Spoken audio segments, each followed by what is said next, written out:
ఓం నమ శివాయ. ఇది బెక్కవాళ్ళకు దగ్గరలో ఉన్న ఇళ్ళపల్లి శివపురం అనే గ్రామంలో ఉందండి శివాలయం. ఈ శివాలయం ప్రత్యేకత ఏంటంటే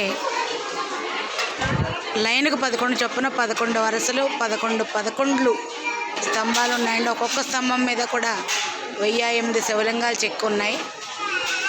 అలాగే ప్రతి స్తంభం కింద ఒక్కొక్క శివలింగం ప్రతిష్ఠించారు.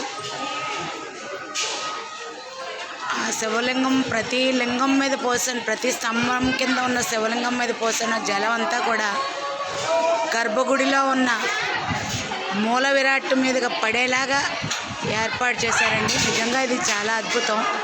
ఇంత అద్భుతమైన శివాలయం మనకి దగ్గరలోనే ఉండడం మన అదృష్టం.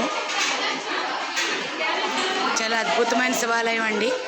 అలాగే ఇక్కడ ఒక విశిష్టత కూడా ఉంది. వెంకటేశ్వర స్వామి భూగృహంలో ఉన్నారండి. ఆయన ఫోటో కూడా పెడతాను, స్వామి ఫోటో చూడండి తప్పకుండా. మూల విరాట్, ఈ మూల విరాట్ కూడా ఒక విశిష్టత ఉందండి. ఈ శివలింగం రంగులు మారుతుందండి.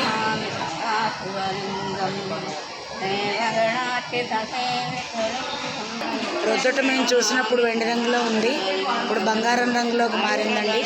ఇలా రంగులు మార్చే శివలింగం మనం ఇక్కడ దగ్గరలో ఎక్కడ చూస్తున్నాం.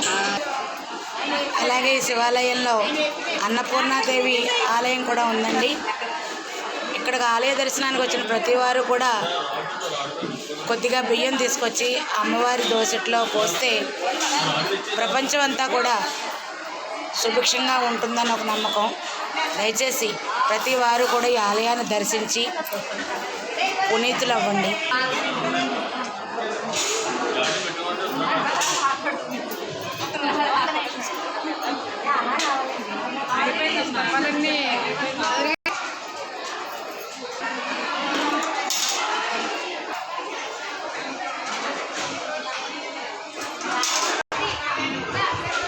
చాలా అద్భుతమైన శివాలయం అండి.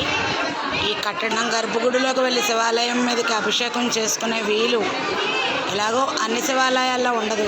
కాబట్టి ఈ శివాలయం ప్రజలందరి అభిష్టం తీరడం కోసం అన్నట్టుగా నిర్మించారండి. నిజంగా చాలా అద్భుతమైన శివాలయం.